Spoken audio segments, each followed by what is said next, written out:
स्वागत है आपका सेफ्टी फर्स्ट में। और आज का मेरा टॉपिक है hierarchy of control. Hierarchy of control health and safety में किसी ऑर्गेनाइजेशन में कैसे काम करती है, तो इसके विषय में आज मैं चर्चा करूँगा। तो सबसे पहले समझ लेते हैं हायरार्की ऑफ कंट्रोल है क्या। हायरार्की ऑफ कंट्रोल एक ऐसा मैकेनिज्म है जिसमें हमको बहुत सारे ऑप्शंस मिलते हैं किसी भी रिस्क को कंट्रोल करने के लिए।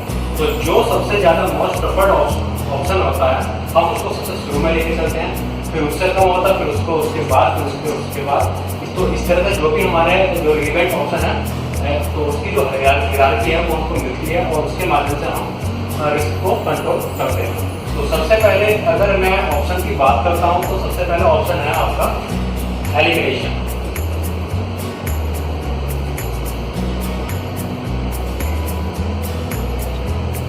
एलिमिनेशन का मतलब अगर आप जैसे कि आप इसके नाम से इसको जान सकते हैं, तो एलिमिनेशन में जो भी हमारा हजार्डियस मटेरियल होता है या फिर कोई भी हजार्डियस ऐसी चीज़ होती है तो जिससे बहुत सारा रिस्क होते हैं या उससे एसोसिएट जो भी रिस्क होते हैं, तो हम उस हजार्डियस थिंग को या हजार्डियस चीज़ को हम पूरी तरह से एलिमिनेट कर देते हैं, साइड से पूरी तरह से रिमूव कर देते हैं। तो उसके माध्यम से हम जो भी उसका एसोसिएट जितने भी रिस्क होंगे तो हम उन पर काबू पा सकते हैं और उनको पूरी तरह से एलिमिनेट करके कोई भी रिस्क नहीं बचेगा। तो इसमें अगर मैं एग्जांपल के अगर मैं एक पूरा एग्जांपल अगर लेके चलता हूँ तो जो भी अगर साइड में बहुत ज़्यादा कुछ ऐसी मशीनें होती हैं जिनसे निकलने वाली आवाज़ बहुत तेज होती है, तो उसमें एक रिस्क जनरेट हो जाता है कि जो भी एम्प्लॉय वहाँ पर काम कर रहे हैं तो उनको एक रिस्क हो जाता है कि उनको बहरेपन की होने की संभावना हो सकती है या उनको कम सुनाई देने की संभावना ऐसी हो सकती है। तो ऐसी कंडीशन में हम उन जो भी सोर्सेज हैं हमारे जिनसे आवाज़ जो है साइड के अंदर बहुत ज़्यादा आ रही है, कुछ ऐसी मशीनें जिनसे बहुत ज़्यादा आवाज़ आती है, तो ऐसे जो भी सोर्सेज है और नॉइस के जितने भी सोर्सेज हैं हम उनको एलिमिनेट कर सकते हैं और इस तरह के जो भी रिस्क है उन पर हम काबू पा सकते हैं। तो ये बात थी आपके एलिमिनेशन की, जो हायरार्की ऑफ कंट्रोल का सबसे मोस्ट प्रेफर्ड ऑप्शन है। इसके बाद जो ऑप्शन है आपका वो आपका है सब्स्टिट्यूशन।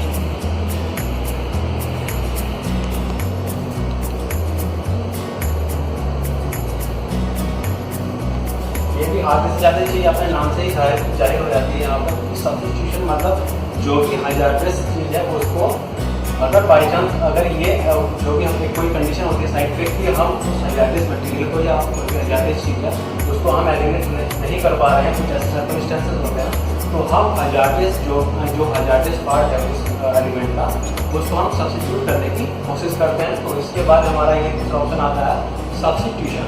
तो इस पर हम जो ज़्यादा जोर देते हैं कि जो भी हजार्डियस चीज़ें हैं हम उनको कम करने पे या उनको घटाने पे जोड़ देते हैं कि जो भी जैसे कि एक जो मशीन की, जैसे मैंने ऑप्शन दिया था कि जो मशीन से निकलने वाली जो आवाज़ें हैं वो बहुत ज़्यादा हैं, तो इस कंडीशन में हम अपना जो वर्क प्रोसीजर है हम उसको चेंज कर सकते हैं या हम वर्क प्रोसीजर ऐसा बना सकते हैं जो लेस नॉइजी हो, या हम अपनी वर्क प्रैक्टिस को चेंज कर सकते हैं जिससे कि जो एसोसिएट रिस्क है उनसे बच सके। तीसरे ऑप्शन की अगर मैं बात करता हूँ तो वो ऑप्शन है आपका इंजीनियरिंग कंट्रोल।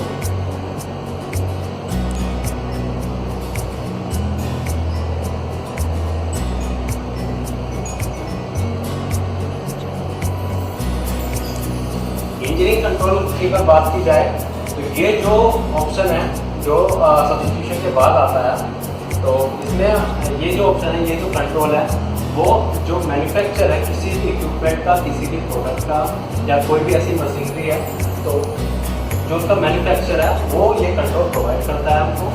और इसमें जो कुछ ऐसे फीचर्स दिए जाते हैं कि जो हजार्डियस मटेरियल होता है तो उससे निकलने वाले जो रिस्क हैं या उससे एसोसिएटेड जो भी रिस्क हैं उसको मिनिमाइज मैन्युफैक्चर के द्वारा किया जाता है। तो अगर मैं जैसे कि उदाहरण दे रहा था नॉइस का कि मशीनों से निकलने वाला शोर बहुत ज़्यादा होता है और उससे बहरेपन का रिस्क होता है, तो इंजीनियरिंग कंट्रोल में ये बात की जाती है कि उसमें या तो वो कोई अपना मैकेनिकल ऐड देते हैं, मैकेनिकल एड यानी कि कुछ मैकेनिकल सहायता देते हैं जिनसे जो है इस कंट्रोल के आता है, या कुछ ऐसे सेफ गार्ड या कुछ इस तरह के गार्ड को प्रोवाइड कराते हैं कुछ जिस एम्प्लॉय के बीच में। सपोज दैट यहाँ पर कोई जनरेटर है, इलेक्ट्रिकल जनरेटर जिससे निकलने वाली आवाज़ बहुत ज़्यादा, तो जो अगर मैन्युफैक्चरिंग जो होगा तो वो एक पूरा सेफ गार्ड प्रोवाइड करता है, उसके एक चैम्बर देता है जिससे जो आवाज़ है उसकी वो उसका जो रास्ता है वो पूरा जो उसके निकलने वाली जो सीधी तरंगें हैं आवाज़ की वो डाइवर्ट हो जाएं, जिससे शोर बहुत ज़्यादा ना हो। तो ये डीजे के अंदर या फिर जो भी जनरेटर होता है उसके अंदर इस तरह का वो इम्प्लीमेंट करते हैं, इस तरह का सेफगार्ड, जिससे कि निकलने वाला सोर्स जो है या निकलने वाली जो आवाज़ है बहुत हद तक कम हो जाती है। तो इसमें पूरा जो रोल होता है वो मैन्युफैक्चर का होता है। वो किसी भी तरह से आपको इस तरह के एड प्रोवाइड करा सकते हैं, जैसे कि मैकेनिकल हो गया या आपका कुछ सेफगार्ड अगर आपको प्रोवाइड करा दिए, वो मशीन के चारों तरफ आपको इस तरह का सेफगार्ड प्रोवाइड करा सकते हैं, या फिर जो वर्कर है और मशीन है उनके बीच में आपको सेफगार्ड प्रोवाइड करा सकते हैं। तो ये बात ही आपकी रिसीविंग कंट्रोल की। इसके बाद जो ऑप्शन आता है वो आता है एडमिनिस्ट्रेशन कंट्रोल।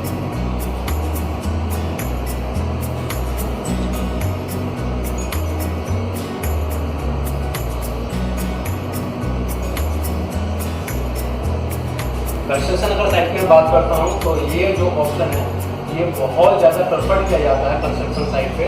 और इसमें जो भी जो ऑर्गेनाइजेशन है उसका जो मैनेजमेंट है वो इसको निर्धारित करता है, वो कुछ ऐसी पॉलिसी इस्टेब्लिश करता है साइट पे, कुछ ऐसे रूल्स एंड रेगुलेशन इस्टेब्लिश करता है, जिसके माध्यम से जो भी हमारे एसोसिएट रिस्क हैं हजार्डस मटेरियल से जुड़े हुए या हजार्डस एक्टिविटी से जुड़े हुए जो भी रिस्क हैं उनको पूरी तरह एलिमिनेट कर देंगे। तो एडमिनिस्ट्रेशन या टॉप मैनेजमेंट एक डिसीजन लेता है कि हम HSE पॉलिसी को इस्टेब्लिश करेंगे, जो हमारा वर्क प्रोसीजर है उसमें हम चेंज करेंगे, उसमें हम जो सेफ्टी मेथड हैं या कुछ जो भी सेफ मेजर्स हैं हम उसमें उनका इम्प्लीमेंट करेंगे, उनको इंट्रोड्यूस करेंगे। और उसके अलावा जॉब रोटेशन भी इसका एक पार्ट होता है। और जो भी एक्टिविटी चल रही है उसमें रेस्ट लेना बीच में, या फिर कुछ ऐसी जो भी ग्रीवेंस होते हैं एम्प्लॉय के उनसे हम इंटरेक्ट कर लेते हैं और उनसे भी हम फीडबैक ले लेते हैं कि जो एक्टिविटी के दौरान उनको किन किन चीज़ों का सामना करना पड़ता है, कौन कौन से रिस्क हैं, तो वो अच्छे से बता देते हैं और उसके माध्यम से भी हम उन रिस्क को मिनिमाइज या कंट्रोल करने पर ध्यान देते हैं। तो ये एडमिनिस्ट्रेशन कंट्रोल की बात होती है। इसके बाद अगर अगली बात मैं करूँ तो वो है PPE की। PPE एक पर्सनल प्रोटेक्टिव इक्विपमेंट, और पर्सनल प्रोटेक्टिव इक्विपमेंट की जो प्राइमरी PPE होती है साइट पर काम करने के लिए, यानी कि हेड प्रोटेक्शन के लिए आप हेलमेट पहनते हैं, रिफ्लेक्टिव जैकेट पहनते हैं, और फुट प्रोटेक्शन के लिए आप सेफ्टी शूज़ पहनते हैं। तो ये आपकी प्राइमरी PPEs हैं। तो इनसे आप जब ऐसी इन्वायरमेंट या ऐसे हजार्डियस लोकेशन पर अगर आप काम करते हैं तो ये मैंडेटरी होता है हर एक वर्कर के लिए, जो भी एसोसिएट रिस्क हैं उनसे बचने के लिए। तो ऐसी कंडीशन में आपको PPE दिया जाता है कि आप उनको पहने और जो भी रिस्क हैं उनसे आप बचे रहें और सही तरीके से काम करते हैं। तो इसके अलावा PPE की अगर आप बात करोगे तो कुछ ऐसी अलग एक्टिविटी भी होती हैं, तो उनके लिए अलग से भी जॉब स्पेसिफिकेशन के हिसाब से भी अलग अलग PPE का इस्तेमाल किया जाता है। तो इसके माध्यम से ये हमारे 5 ऑप्शन आते हैं हायरार्की ऑफ कंट्रोल में। तो 5 ऑप्शन में जो मोस्ट प्रेफर्ड ऑप्शन है वो हमारा एलिमिनेशन है। उसके बाद जो दूसरा प्रेफर्ड ऑप्शन है वो सब्स्टिट्यूशन है। उसके बाद फिर इंजीनियरिंग कंट्रोल आता है, फिर उसके बाद एडमिनिस्ट्रेशन कंट्रोल आता है, और फिर PPE आता है। कुछ कंडीशन में देखा जाता है कि हम जो भी हमारा हजार्ड है, जो भी रिस्क है, हम उसको पूरी तरह से एलिमिनेट नहीं कर पाते हैं। तो उस कंडीशन में हम उसको सब्स्टिट्यूट करने की कोशिश करते हैं, फिर इंजीनियरिंग कंट्रोल को अपनाते हैं और एडमिनिस्ट्रेशन कंट्रोल को अपनाते हैं, और उसके बाद फिर सबसे आखिर में PPE के माध्यम से हम रिस्क से बचते हैं।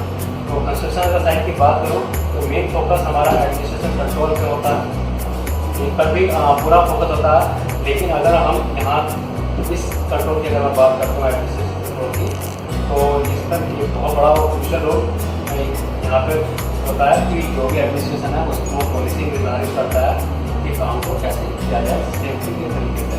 तो इसी के साथ ही मेरा पूरा टॉपिक खत्म, यही पर खत्म करता हूँ मैं। आई होप आपको ये पसंद आया होगा, और आपसे निवेदन है कि जो मेरा YouTube सेफ्टी फर्स्ट का जो चैनल है आप इसको लाइक करिए और सब्सक्राइब करिए ज़्यादा से ज़्यादा।